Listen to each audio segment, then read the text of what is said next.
Well, it's great to be here this week. This is the first time I've been to a PAAS meeting, and the great thing also is that you meet so many like-minded colleagues who have a real interest in surgery in Africa. We've covered a number of subjects right across the board, and it's really interesting that there's a certain amount of unanimity between many people in the Congress. This is a very important time for us, and this is an ideal place, the Africa Union building, to discuss these matters. And we're very hopeful that the Africa Union can in fact aid us in disseminating the views we have concerning surgery at the first level referral hospital. The most important thing is to identify exactly what we require for surgery and anesthesia in rural hospitals. Once we've done that, we need to collect data and we need to write a surgical care plan, national surgical plan. And if this is successful, then we can begin to make a difference. And this may be the last chance we've got, in the sense that the World Health Assembly resolution only really is successful in 20% of cases. And we don't want our resolution on building essential and emergency surgery as part of universal health coverage to be a failure. If that were to happen, we've lost it. So it's really dependent on every single one of us to take our own interests forwards. Not to tell ministries of health what to do, but to assist, help, advise, recommend, maybe even put some money towards pump priming facilities to get one aspect going. I'm not talking about large sums of money, but small sums of money which could lead to success. So I think this meeting has been extremely good in getting us together, and we should have more of them.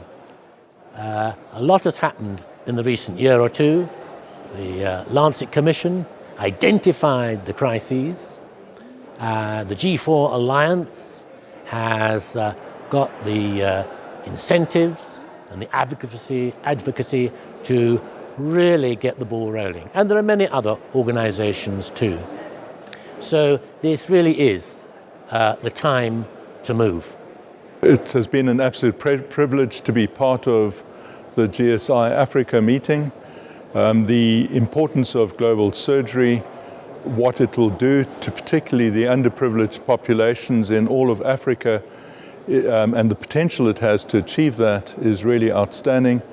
This has been a remarkable accumulation of individuals from across Africa, all with the similar goal in mind, and where the real success has been is that this is kind of uniting the group of surgeons and other surgical disciplines and anaesthetists into a local African solution for the delivery of effective surgical care.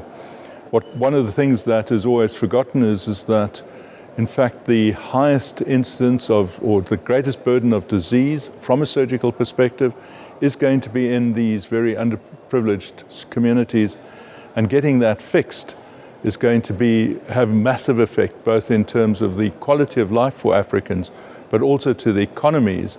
And it is particularly in the latter that we will need to find the leverage to persuade the decision makers across the African continent to establish and to look at some of the programs that we're thinking about. So the way forward here, and there's been a lot of guidance that we've been given by a number of people here at the African Union, is to develop in the first instance, a plan to promote the concept of global surgery, and then to take that in time, hopefully, into some of the significant programs within the African Union so that they become embedded within the political will of the countries in Africa.